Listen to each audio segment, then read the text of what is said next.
Hello everyone, this is Professor K.S. Palekar and in this session we will discuss about the food preservation.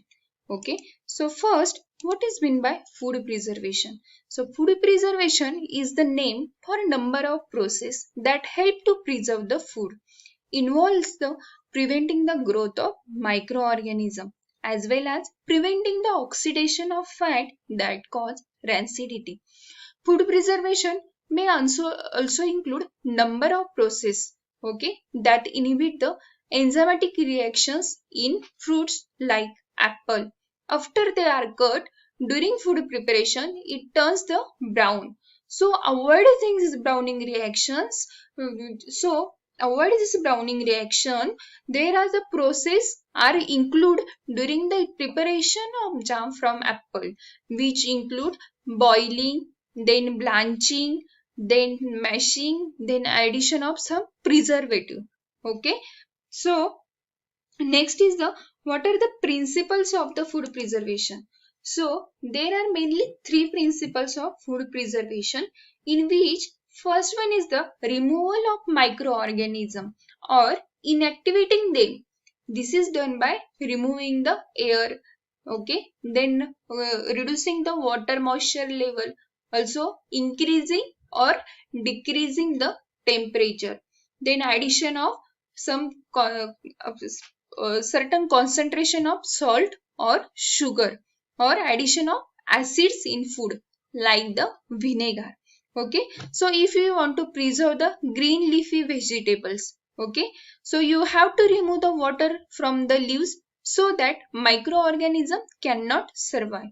Okay, so this is the first principle, that is the removal of microorganisms, okay, or either inactivating them. Okay, second principle is the inactivating the enzymes. Okay, so there are the number of enzymes which are found in food can be inactivated by changing their conditions. Okay, as we discuss in definitions, when apple cut, it turns the brown. Okay, that is called as a browning reaction. But this apple, if we give the boiling treatment, okay, or blanching treatment, okay, so due to the boiling or blanching treatment, there is the inactivation of enzymes and it prevents the fruit from the browning. Okay, so second principle is the inactivating the enzymes. Okay, and last one is the removals of the insects, worms and rats. Okay, and it is achieved by storing the foods in the dry air tight containers. Okay, also second is the insects, worms and rats are prevented from the destroying it. So these are the three basic principles, and under these principles different methods of the food preservations are included. These methods are classified as a physical preservative, then chemical preservative, and last one is the biological preservative. So physical preservation is the method which include the heat, cold, then drying, then use of radiation, smoke, etc.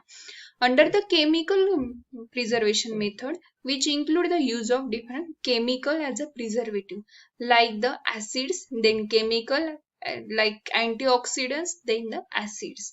And under the biological method, which include the natural sources like sugar, then salt, then use of different microorganism, that is the microorganism produce the bacteriocins which act as a preservative. Okay. The methods of preservations also classified depending upon their action. That is, the first one is the control of microorganism, second is the control of enzyme, and last one is the control of the other factors. Same as the different three methods of the preservation. So first method is the thermal processing, in which there is which is based upon the applications of heat. Okay, which inactivate the enzyme and secondly kill the microorganisms. Okay, under this thermal processing different methods are used, which include blanching, pasteurization, sterilization, boiling and steam under pressure. Okay, so first one is the blanching, in which food is kept under the food is kept in boiling water for the 2 to 5 minutes, or steam, under the steam, exposed to steam. Okay. Second one is the pasteurization. Pasteurization is the process which is mostly used for the milk and fruit juice sample.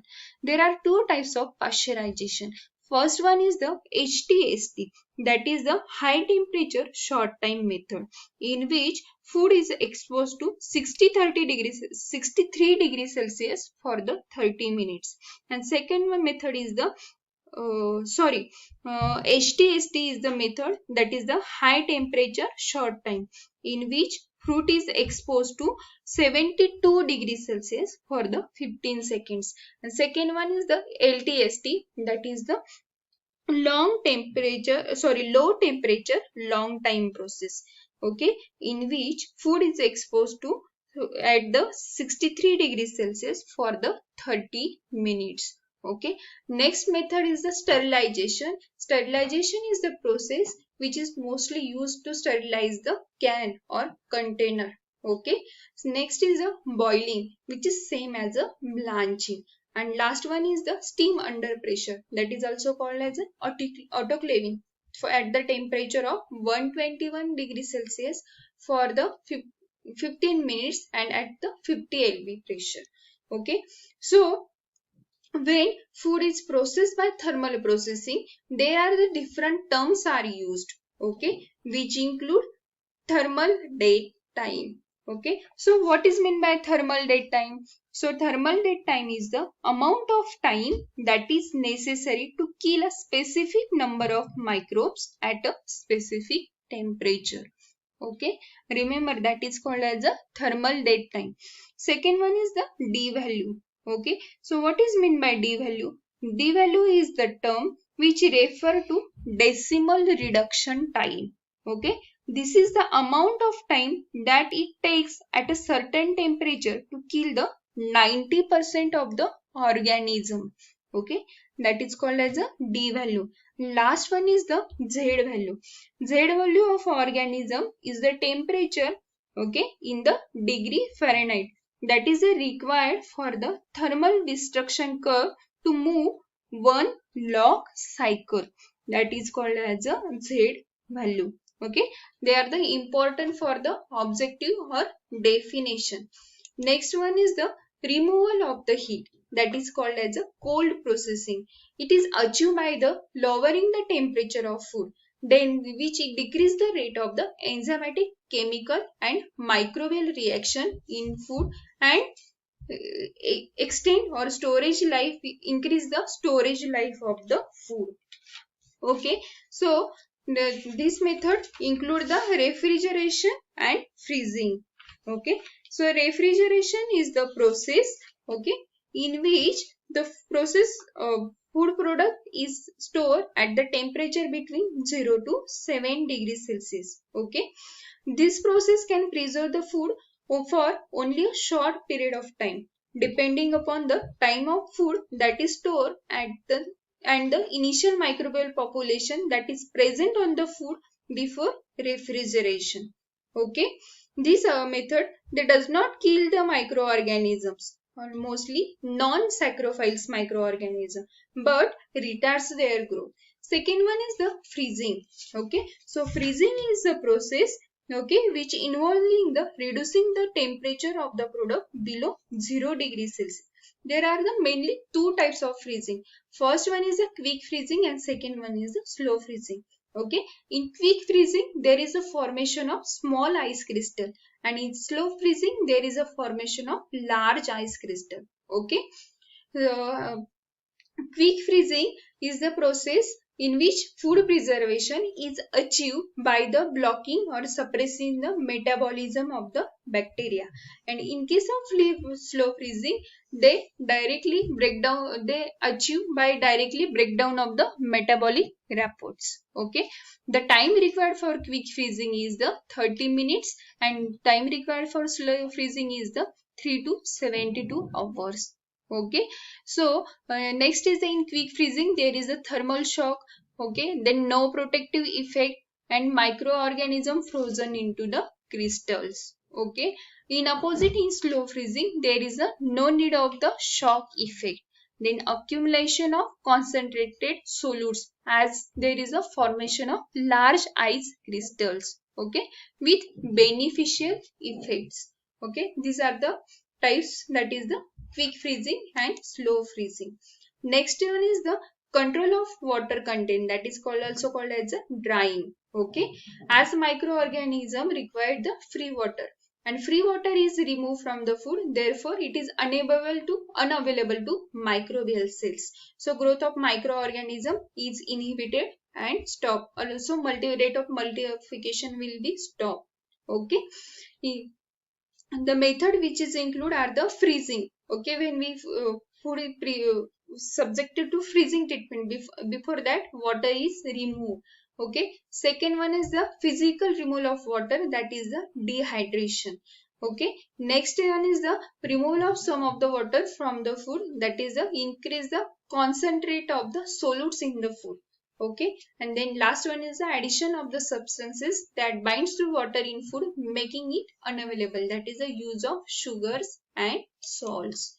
Okay, next method is the radiation. Okay, so radiation is the process in which their food is exposed to different radiations. Okay, that is the X-rays, gamma rays and beta rays, but mostly gamma rays have the most potential for use in the foods. Okay, and cobalt 16 is used as a radioactive isotope. So various methods are included under radiation. First one is the radiorization. Radiorization is the process in which dose is used approximately 1 kilogram. Okay, they are mostly used for the treatment of food which are high in pH. Also inhibit the gram-negative psychotropes. Okay, mostly used for the treatment of meat and fish. Okay, then next one is the radicitation. Radicitation is the dose in we process in which dose is used, that is the 2.5 to 5.0 kilogram. Okay, in which the mostly vegetative cells are killed. Okay, last one is that is the radaptarization. Radaptarization is the process in which dose is used is the approximately 30 kilogram. Okay, as due to the high radiation, it is not suitable for the or not acceptable for the for the food preservation. Okay, next one is the use of atmospheric composition, that is the maintenance of the atmosphere where food is processed or packed, in which include the removal of oxygen. Then next is the inhibition of the growth of aerobic microorganism. Then different various methods are used, which include the paraffin wax, then use of nitrogen flush bag, for example bag which are used for the potato chips, then control of atmosphere storage, and last one is the vacuum packaging of the fresh food, mostly used to pack the cured meat. Next is the fermentation. Fermentation is the process where specific microorganism used as a starter culture, which facilitate the desirable chemical changes and longer the storage life. For example, milk. Okay, milk is fermented using the lactobacillus turned into the curd. Okay, which during this process produces the different acids. Okay, then sometimes during the food fermentation they produce the alcohol that will prevent the growth of undesirable microorganism. For example, wine preparation. Okay, then next is the production of the different antimicrobial substances by the microorganism after the fermentation. Next one is the additions of chemicals. So various chemicals are used, that is the acids which are in which some are the organic acid and some are the inorganic acids. Then the use of food grade compounds, then antioxidant, okay, and antimicrobial agents. For example, benzoic acid is used, okay, for the preservation of vegetable. Then sorbic and propionic acid is used to inhibit the mold growth on the bread. Then next example is the salting, that is the use of salt, which decrease the moisture content and act as an antimicrobial effect. Next chemical is the nitrites, okay, which inhibit the oxidation process and act as an antimicrobial, okay, but it is the carcinogenic, okay. And next one is the